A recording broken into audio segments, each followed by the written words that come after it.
radhiyallahu ta'ala anha wa arda. Nabi zamiluni zamiluni dasiruni mungkin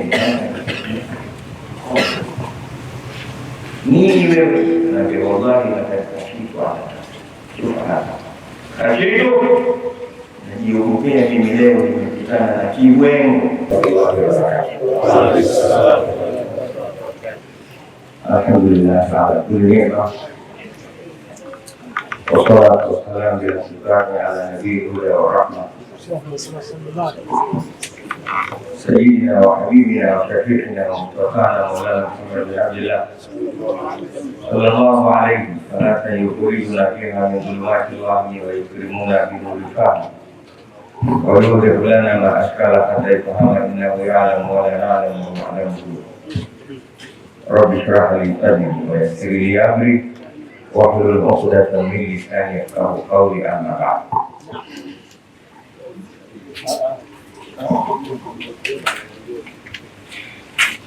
Ni hiyo alosema Alhabibi hapa, imtithalul amri khairun min sulukil adabi,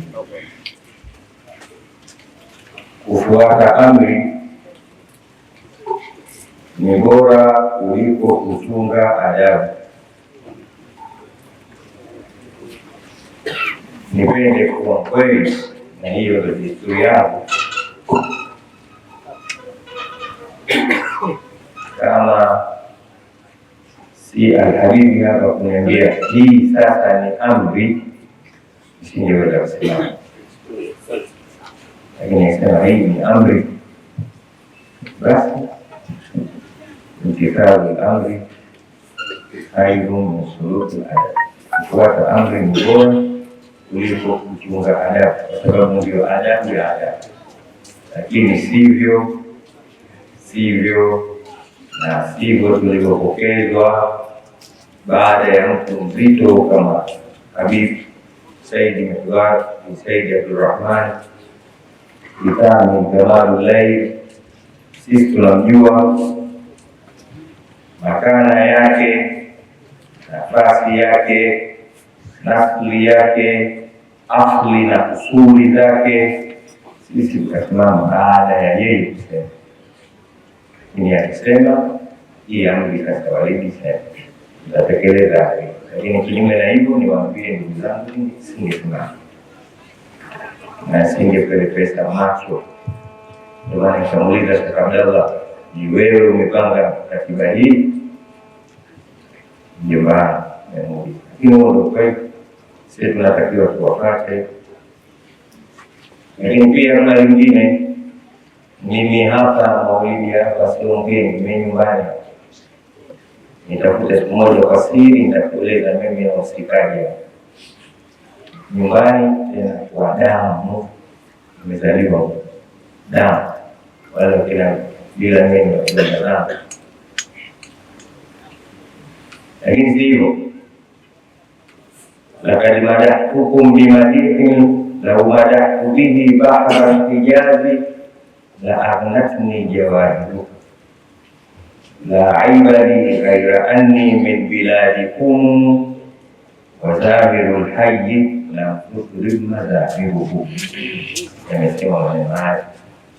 Mimi mtoto hapa nasema kila siku, nasikika kila siku, na kudoka nasema zamirul hayyi la tukrib madhahiruhu. Mpiga zumari wa mtaani, zumari lake halinogeshi. Piga kila siku, unapiga tarumbeta wewe, linazoeleka na watu kutokana. Mwingine akasema, inni ara kulla jadidin ladhidan ghaira anni ara al-mauta ghaira ladhidin. Zote binadamu anapenda kupata vitu vipya, hata kusikia anapenda nyimbo mpya. Hapa nimemuuliza akaanza shakramia, leo nasoma gani? Sababu nasoma sika. Nikafurahi kwa sababu juzi kule nasoma na kama nyingine, kwa sababu leo sika na bayati ndani nimeiona nzuri zaidi. Usikale mtu kama binadamu tulivyo, unakuta mtu ana kanzu 60 zote za nini? Kwa sababu kila kivaa kanzu mpya unoga, lakini kanzu zote zinafanya kazi moja tu. Alhabibi ni mgeni wetu, mzee wetu, shehe wetu, viongozi wetu, ametoka mbali Mombasa, amekuja kwa ajili yetu sisi, tumemwalika tumsikilize, tumwachie nafasi na mama. Lakini kasema amri, sema nikitoitekeleza amri yake nitakuwa nimemvunja. Basi dakika 3 niseme yale yale ambayo yeye ameyaeleza kwa lugha ya Kiamu. Anatumia neno kuteta, wengi wajui kuteta. Kuteta ile sio kuteta ya kusengenya sisi. Kuteta na kugombana. Sisi tunateta sana na tuna kugombana. Na misamiati mingine mimi nimehesabu miaka 80 nilikuwa nao nikaijua. Kikubwa alichotuasa tumfuate Mtume Muhammad sallallahu alaihi wasallam. Na Mtume sallallahu alaihi wasallam alichotuachia ili tumfuate ni tabia zake. Tabia. Kaisoma aya wa innaka la'ala khuluqin adhim. Kuonyesha kwamba Mtume Muhammad sallallahu alaihi wasallam hakuwashinda watu moja kwa moja kwa elimu. Alikuwa na elimu nyingi sana, lakini ushindi wake sio elimu kavu, elimu tupu, bali katika elimu aliambiwa kabisa, waqul rabbi zidni ilman warzuqni, nizidishie elimu na uniruzuku. Kuonyesha kiwango cha elimu wa fauka kulli dhi ilmi. Kuna elimu nyingi sana Mtume Muhammad sallallahu alaihi wasallam. Sababu elimu inakuja kama bahari, vitu viko vijibu. Ushindi wake na kilichopelekea watu wakamkubali wakamfuata ni tabia zake, na sisi tujifundishe kwake tabia. Na niwaambie ili nikae chini, ukiwa na tabia nzuri, tabia nzuri inajulikana: kweli, uvumilivu, ukarimu, kushiriki mambo ya watu, kuwapenda wenzio, kuwa na haya. Hizo ndio tabia nzuri. Kuwatanguliza wenzio antisara kwa mambo. Kiwa na tabia hizi, hata mabalaa hayakukuti. Sio husda wala uchawi. Kinga kubwa sana. Unaweza ukarogwa wewe na wachawi wote wa Tanga, Sumbawanga, wa Pemba, wa Nigeria, akashangaa una mbuge hii. Kinga yako ni khuluqun hasan, tabia njema. Kimwana mtu kaleta ana tabia mbaya, siku moja akapandisha vipi jicho limempa tabia yake mbaya. Asante Bwana Mtume.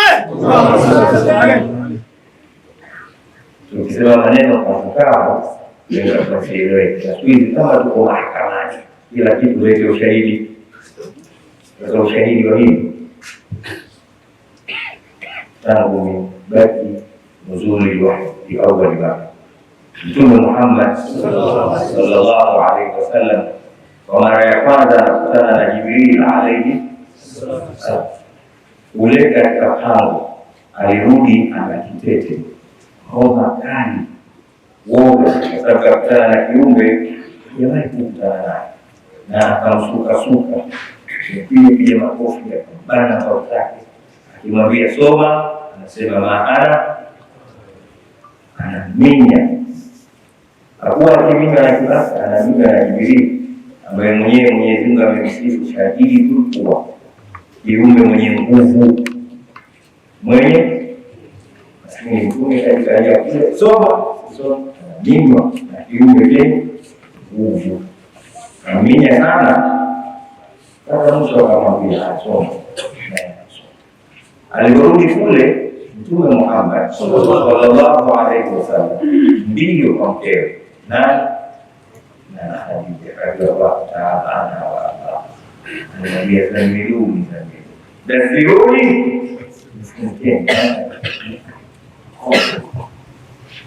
ni wewe na wallahi watakashifwa kashitu najiogopea mimi leo nimekutana na kibwengo. Hakuwa anajua kama ni Jibril. Nimekutana na kibwengo. Mama yule alikataa, akamwambia wallahi abshir ma yuzika Allahu bihi abada. Kwa wewe ninakujua wewe, Mungu hawezi akakukosesha nusra. Mfano wa mtu kama wewe huwezi ukashindwa na ukakutana na vibwengo, wachawi mahasidi, si rahisi. Kwa nini? Tazama hizo hoja ambazo mkewe Mama Khadija anazitaja, sifa alizokuwa nazo Mtume Muhammad sallallahu alaihi wasallam. Siku zote mtu ukitaka kumjua muulize mkewe. Nataka kuuliza ni mwanamke na wakati kwa shehe sana, muulizie mkewe. Lakini tafadhali mkewe asiwe yule mume asiwe na wake wawili. Akiwa na wake wawili mara nyingi atakwambia kabisa uongo kwa mume. Sababu hiyo sasa kusema akiwa na mke mmoja basi nataka kumjua huyu Sheikh Salmo Exiko atakwambia habari za kweli, kwa sababu ni mtu anaishi naye kila siku usiku na sisi tunaona mara moja msikitini, na tukiingia msikitini tunakuja na sura za msikiti. Salamu alaykum nyingi, salamu alaykum. Kumbe nyumbani wala tuko hivyo. Mtume sallallahu alaihi wasallam khairukum huku nyumbani. Mungu nyumbani alikuwa hivi. Sasa Bibi Khadija anatoa certificate na anatoa kinga ya Mtume Muhammad sallallahu alaihi wasallam, na anatoa somo kwetu sisi. Anasema mfano wako wewe hawezi hata siku moja akakutana na vibwengo na shetani ibilisi yake. Kwa nini? Kwa sababu wewe unataka la tasilu rahim, una tabia njema. Ya kwanza unaunga udugu, ndugu zako na wajua unawatendea haki, huyu baba, huyu shangazi yangu, huyu dada yangu, huyu shemeji yangu, huyu mke wangu, huyu baba yangu, huyu mama yangu, huyu mwanangu, kila mmoja unampa haki yake. La tasilu rahim, sifa kubwa na mtihani tuliokuwa nao sisi leo, ila rahim, kuunga udugu. Mtu anakaa miaka 3 hajui babake kwa miaka 6 hajui mtoto wake kwa miaka 10 hajui shekhe wake nani, na huenda akamkanusha tu kwamba huyu si babangu kwa sababu yeye kasoma sana. Innaka la tasilu rahim, wewe Muhammad huwezi ukakutana na vibwengo kwa sababu una sifa ya kuunga udugu. Mwenyezi Mungu akijalie tu. Na udugu huu unaungwa ukiwa duniani na hata ukifa. Masala ya kusema nishamaliza babangu kisha kufa hakuna mtu akumbabaisha kali, si kweli. Kumbuka yule mama aliyomjia Mtume Muhammad sallallahu alaihi wasallam, nimekujia babangu amekufa, mwingine kama mamangu amekufa, je, nibaki sehemu ya kutendea haki? Sema ndio, na uyaunge yale utakayoyafanya mzee wako. Kwa hiyo hata babako akifa, jua rafiki zake wako nenda nao kama alivyoanza nao mzee wako. Mwenyezi Mungu akijalie. Innaka la tasilu rahim, ukiwa na tabia hii wachawi hawakupati. Sisi kila siku wanga hata kufunga milango na makufuli wanapindukia ukuta tunalala nao, wanatuchezea usiku kwa sababu ndio ndugu. Kiamka asubuhi umechanjwa mwili mzima mjikani, kinyago cha kimakonde kwa sababu inaka tatafiuza. Anasema maneno hayo mke wa Mtume Muhammad, na mwenyewe Mtume yuko pale, aliotaka afunike kama sikufunike, sikufunike. Wewe una jambo lake na huwezi kuongeka wewe kwa sababu la taswifu. La pili, watazukul haditha, unasema maneno ya ukweli, una urongo. Sisi tunarogeka kwa sababu wa uongo. Leo urongo umeubadilisha jina, tunauita darasa. Ukisikia mtu anasema nimemsomesha, kaelewa somo hiyo, nimemsomesha. Kidogo tu na uongo. Haya ndio tunatokea hadithi. Kwa sababu tuko hivi. La tatu ni burudani. Na ibebesha mambo ya watu yaliyowazi. Shida za watu mtaani hapo, ukiamka asubuhi atakunywa nani atakwama. Una masala ya kwamba wewe unakula jirani yako uko na njaa na watoto wako, wewe Mtume una hivi. Mkewe anasema tumswali Mtume Muhammad sallallahu alaihi wasallam. Mimi nimezaliwa kwa Makueni, nimekulia huko. Zamani kifika kwa mfano za Ramadhani, nyumba zote chakula mstari kwa nje. Tunakula nje. Unachagua kwa sisi kwa watoto kukaa nyumba gani? Kwa mzee Kindaba au kwa mzee Kondo? Na useme tena unatazama leo kuna nyeupe, leo kuna maharage. Unaona? Siku hizi sio kutoa nje, hata nyumba moja yenye nyumba sita, kila mmoja kaifungia kwa. Na watu wanakula kwa ongei. Leo Ramadhani. Mtume Muhammad sallallahu alaihi wasallam atahmilu inajibisha nani anaumwa. Na ndio alipotaja Mwenyezi Mungu. Wa rahmatu min Allah atajaakum rasulun min anfusikum azizun alayhi ma anittum fi jannah harisun alaykum bil mu'minina wa biashara. Lakini linalofuata tafsirul ma'luma nene hivyo ilivyokosekana. Maana hizo tabia ulizokuwa nazo unawaambukiza watu. Mtume alikuwa akipenda watu wote wawe kweli, watu wote wawe waaminifu, watu wote wawe wakarimu, watu wote wawe na haya. Na sasa hivi ndio huu ndio mkubwa, watu hatuna haya. Haya tumekumbuka, si wanaume si wanawake. Ni rahisi kidogo kuongea matatizo. Cha mwisho akasema wakuimu ala nawali bidhaa, majanga wewe unasaidia. Mwenyezi Mungu ajalie na sisi tumwige Mtume Muhammad tupate tabia hizi ili tupate kunusurika na mabalaa na majanga haya. Wa alaina ila al-balagh mubin. Assalamu alaykum wa rahmatullahi wa barakatuh.